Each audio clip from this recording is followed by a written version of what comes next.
Bang Arya berbicara mengenai pertandingan melawan Arab Saudi kemarin di mana kita meraih hasil yang sesuai harapan ya, 1-1 ya.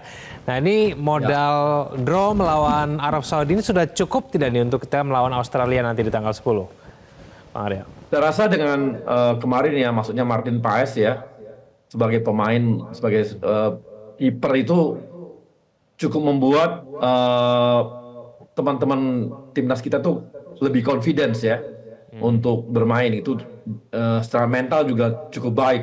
Kan bisa kita lihat bagaimana kemarin Arab Saudi itu sangat susah itu masuk ke dalam garis penalti kita tuh sangat susah gitu. Kelihatan bahwa pemain-pemain kita sangat disiplin dan mereka pede dengan kipernya gitu ya, dan cukup baik pertahanan yang kita punya gitu. Dan ini yang membuat modal ya, apalagi ini adalah pertandingan pertama berada di kita away, berarti di tuan rumah Arab Saudi, dan sementara Arab Saudi juga tahu kita adalah langganannya negara yang masuk ke Piala Dunia. Ini jadi modal. Dan kemarin kan kita tahu juga Bahrain bisa mengalahkan Australia ya di Australia itu juga. Tapi bagi Australia ini kan jadi sebuah hitung-hitungan yang lebih berat bagi mereka, ataupun lebih berhitung mengenai Indonesia, apalagi kita berhasil seri 1-1 di Arab Saudi. Jadi ini membuat grup ini makin seru gitu dibandingkan sebelumnya yang melihat bahwa Indonesia adalah, kalau kita dulu ngomongnya itu lubuk gitu, artinya tempat orang cari poin. Ternyata enggak gitu ya. Bahkan kita bisa cari poin di Arabnya sendiri gitu. Gitu Mas. Oke, Bung Kusnani sudah bergabung. Bung Kus, selamat malam. Selamat malam, Bung Egan. Ya, terima kasih atas waktunya bersama kami. Bung Gus, kita sudah berbicara sekarang mengenai persiapan melawan Australia. Bung Gus, kalau menurut Anda melihat permainan kita pada saat melawan Arab Saudi, di mana kemudian kita bisa meraih hasil imbang 1-1, dan ini kira-kira kita bisa melawan Australia, sudah cukup tidak nih permainan kita kemarin itu untuk meladeni Australia nanti tanggal 10? Iya, kalau secara permainan yang kita lihat ketika menghadapi Arab Saudi, memang ada peningkatan kepercayaan diri yang sangat baik ya. Secara teknis permainan mungkin kita masih punya persoalan di lini depan ya. Tapi dari segi kepercayaan diri kelihatan bahwa tim ketika menghadapi Arab Saudi ini cara mainnya sudah sangat percaya diri ya. Memberi harapan bahwa mereka sekarang tidak lagi minder ketika berhadapan dengan tim-tim besar Asia. Kita tahu bahwa Arab Saudi, Australia, Korea Selatan itu adalah tim-tim besar di Asia yang kadang-kadang membuat tim yang lain ketika berhadapan dengan mereka bermain dengan rasa kepercayaan diri yang tidak begitu kuat. Nah, Indonesia kemarin di kandang Arab Saudi saya lihat memiliki rasa kepercayaan diri yang kuat, dan itu adalah modal yang baik. Bermain di kandang lawan menghadapi negara sekelas Arab Saudi yang di Asia termasuk tim elit, kalau tidak punya rasa percaya diri berat. Tapi Indonesia kemarin memiliki itu, dan itu saya pikir modal yang sangat baik untuk membawa pulang 1 poin. Mudah-mudahan nanti di pertandingan berikutnya lawan Australia, kepercayaan diri yang tinggi yang sudah baik itu mudah-mudahan bisa dipertahankan, tapi tidak boleh berlebihan juga. Bungkus, ini kan kita menghadapi Australia ya, tim yang kemudian juga langganan bermain di Piala Dunia. Mereka datang ke Indonesia dengan kondisi yang bisa kita katakan terluka begitu, karena mereka kalah melawan Bahrain dengan 10 pemain, lalu kemudian di menit-menit akhir. Dan sebenarnya hasil kalah melawan Bahrain itu menguntungkan kita atau enggak sih sebetulnya? Ya, sebetulnya dari segi persaingan di grup ini agak merepotkan bagi kita ya, karena favoritnya kan Australia tentunya bersama Arab Saudi. Sekarang Bahrain justru sudah 3 poin dan itu akan memberi tantangan tersendiri bagi kita. Tapi saya pikir kita tidak boleh melihat hitung-hitungan semacam itu. Kita fokus saja ke pertandingan kita sendiri. Kita fokus saja ke pertandingan terdekat yang harus kita jalani lawan Australia. Kita tahu bahwa Australia pasti akan datang dengan motivasi yang sangat besar untuk tidak lagi mengulangi kesalahan di pertandingan sebelumnya dan memastikan mereka kali ini meraih poin. Itu saya pikir targetnya Australia. Karena itu saya pikir Indonesia harus juga hati-hati, meskipun kita sudah bisa menahan imbang Arab Saudi di kandang lawan, kepercayaan diri pemain harus kita jaga, ekspektasinya tidak terlalu berlebihan. Tidak hanya pemain, tapi juga supporter. Jangan seolah-olah sekarang kita ini sudah menjadi tim elit Asia. Belum. kita oke bisa menahan Arab Saudi, tapi sebetulnya kita masih harus berjuang untuk bisa mensejajarkan diri dengan tim-tim elit Asia. Kalau kita sudah rutin, sudah lolos ke Piala Dunia seperti Korea, sudah seperti Arab Saudi, baru kita bisa mengklaim kita tim elit Asia. Ini kita kan masih kesulitan. Jadi kepercayaan diri pemain sudah cukup tinggi, oke, tapi jangan berlebihan. Begitu juga dengan supporter, harus tetap memberikan ruang bagi pemain untuk tampil lepas tanpa beban. Bang Arya, kalau menurut Anda sendiri ada yang perlu kita benahi persiapan melawan Australia nanti, Bang Arya? Ini kan waktunya udah pendek juga ya. Saya rasa Coach Shin udah pasti punya ramuan tersendiri untuk Australia gitu. Apalagi kan mainnya di Indonesia gitu. Dan kita juga kasih ruang loh ke supporternya Australia. Australia itu minta juga sekian ribu tiket untuk mereka gitu ya. Jadi tapi itu supporter ya. Tapi untuk yang lain sih kita, saya rasa dengan formasi kita yang kemarin pastilah Coach Shin akan menyesuaikannya dengan Australia ya. Jadi mungkin, dan satu hal ya yang pasti kemarin kita dapat informasi dari pemain juga dan dari semua pelatih para ini kita ya, itu kemarin dia tuh panasnya bukan main, panas banget.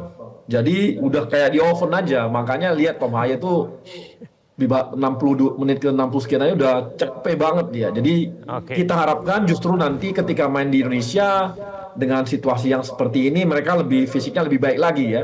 Dan apalagi kita kemarin kan langsung tuh mereka hanya istirahat sebentar, 3 jam kemudian langsung berangkat ke Indonesia. Kita memang nggak kasih waktu untuk mereka capek lagi di Arab Saudi, di sini langsung tadi, dan tadi mereka pagi sudah tadi pagi sudah bisa nge-gym, latihan fisiknya, dan malam ini mungkin lebih santai mereka. Besok mungkin latihan-latihan latihan penguatan di Madia besok mungkin. Oke, baik, kita akan lanjutkan dialog kita. Oke ya, fisik sih oke mudah-mudahan, apalagi dengan lingkungan panasnya nggak seperti di Arab Saudi kemarin gitu. Baik, kita masih akan berbincang mengenai persiapan melawan Australia. Kita akan jeda terlebih dahulu, pemirsa jangan kemana-mana, kami akan kembali. Kembali bersama kami di Prime Time News, melanjutkan apa yang dikatakan Bang Arya tadi, Bungkus, memang ada faktor cuaca itu sehingga kalau kita lihat di babak kedua ketika melawan Arab Saudi itu kita memang terlihat fisiknya agak turun, itu mungkin juga pengaruh dengan cuaca. Tidak hanya itu juga yang banyak dikritik itu adalah mengenai lini depan kita. Pak Jokowi bahkan mengatakan harusnya kita bisa nambah tuh, kita bisa menang tuh kemarin. Nah, tanggapan Anda bagaimana? Apakah memang ini yang harus kita benahi melawan Australia? Ya, kalau soal lini depan, saya pikir kita sudah paham semuanya ya, bahwa ini memang ada persoalan yang kita harus selesaikan, dan PSSI saya pikir juga sedang melakukan hal itu ya. Tapi secara umum saya juga ingin mengingatkan bahwa bukan hanya soal di lini depan, juga lini pertahanan harus kita perbaiki. Waktu lawan kemarin di pertandingan lawan Arab Saudi itu punya 17 peluang loh, 4 diantaranya on target. Cuma memang kiper kita luar biasa itulah. Nah, kemarin juga waktu Australia lawan Bahrain, Australia itu juga peluangnya sampai 17 peluang, 4 on target, dan tidak ada yang jadi gol. Kan kita jangan mengharapkan Paes selalu tampil super ya.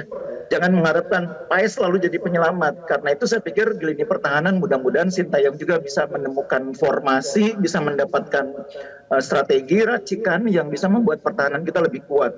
Karena sekuat-kuatnya Paes kan kalau digempur terus kan bisa repot juga. Jadi benahi lini pertahanan, perbaiki koordinasi lini tengah dengan lini belakang, termasuk dengan lini depan juga, supaya kita secara kolektif bisa bermain lebih bagus. Secara pertahanan ya. Bungkus, ada 2 pemain naturalisasi yang sudah diunggah gitu fotonya oleh Erick Thohir ya. Tadi saya juga sudah berdiskusi dengan Bang Arya juga. Yang satu berposisi sebagai back, yang satu kemudian gelandang tapi serba bisa tuh gelandang sayap, tapi kemudian tadi Bang Arya katakan bisa dimainkan di mana saja. Nah, ini apakah 2 pemain ini memang menjawab kebutuhan yang kita inginkan gitu supaya timnas kita bermain juga lebih baik, Bungkus? Iya, ini menambah materi pemain bagi pelatih, pilihannya lebih banyak gitu ya. Tapi kalau secara taktikal, sebetulnya masih butuh striker yang betul-betul bisa diandalkan sebagai striker utama atau striker nomor 9. Itu PR yang saya pikir masih harus diselesaikan oleh PSSI. Bang Arya, pemain depan apakah bisa dicari pemain naturalisasi?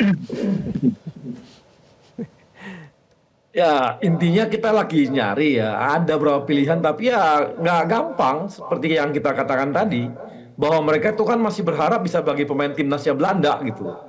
Ya seperti itu. Atau ada kayak dulu misalnya ada yang berpingin jadi pemain timnasnya Italia atau apa dan sebagainya gitu. Sehingga mereka masih ragu-ragu untuk mau bergabung dengan kita gitu. Kemudian juga makanya kita kan merekrut juga nih pelatih striker ya. Ya. Kita berharap sambil jangankan nggak boleh juga kita jadinya bergantung terus dan kalau nggak dapat gimana nih gitu ya. Makanya striker kita yang ada kan ada nih dari pemain-pemain kita yang di hasil dari liga kita LIB misalnya Sananta dan kawan-kawan gitu. Nah ini kan udah ada modal juga. Nah sekarang bagaimana supaya pelatih untuk pelatih itu. Makanya kita ambil khusus tuh ada pelatih striker khusus untuk itu gitu. Tujuan kita supaya jangan nunggu yang ini dulu. Kan pertandingan kan jalan terus nih. Nggak bisa kita tunggu-tunggu terus nanti nggak ketemu. Ya udah, yang ada sekarang yang kita harus optimalkan dan berdayakan maksimal. Nah, dicarilah pelatih yang memang bisa latih mereka dan memaksimalkan mereka juga gitu. Itu Mas. Oke, baik. Bungkus melihat mengenai hasil pertandingan di grup yang sama, di pertandingan yang lain begitu ya, di mana kemudian China dicukur 7-0, Bahrain bisa menang 1-0 begitu melawan Australia. Apakah mungkin memang target kita masih di posisi 3-4 itu masih yang paling realistis atau bahkan mungkin bisa lebih tinggi begitu? Iya, saya pikir semua orang sekarang berharap Indonesia ini kan kalau untuk menjadi juara grup berat. Tapi peringkat ketiga, keempat itu sesuatu yang saya pikir sekarang diharapkan oleh semua orang. Nah untuk bisa mencapai 3-4 itu, tidak mungkin kita hanya mengandalkan hasil imbang, harus ada menangnya. Jadi di kesempatan main di kandang, itu harus dimaksimalkan sebagai sarana untuk mendapatkan 3 poin. Mungkin target yang paling realistis adalah mengalahkan China ya, itu yang paling realistis. Tapi harus ada kemenangan lain, tidak mungkin hanya menang lawan China. Dan Australia yang sekarang sedang agak menurun, terus terang Australia agak menurun memang, bukan hanya karena kemarin kalah dari Bahrain ya, tapi memang secara materi Australia sekarang tidak terlalu kuat. Jadi harusnya di kandang sendiri kita harus menjadikan Australia ini salah satu target untuk meraih kemenangan. Bukan berarti kita meremehkan mereka, tapi kalau kita mau lolos sebagai peringkat ketiga atau keempat, kalau bisa ketiga, lawan Australia itu harus targetnya menang, jangan hanya berpikir imbang.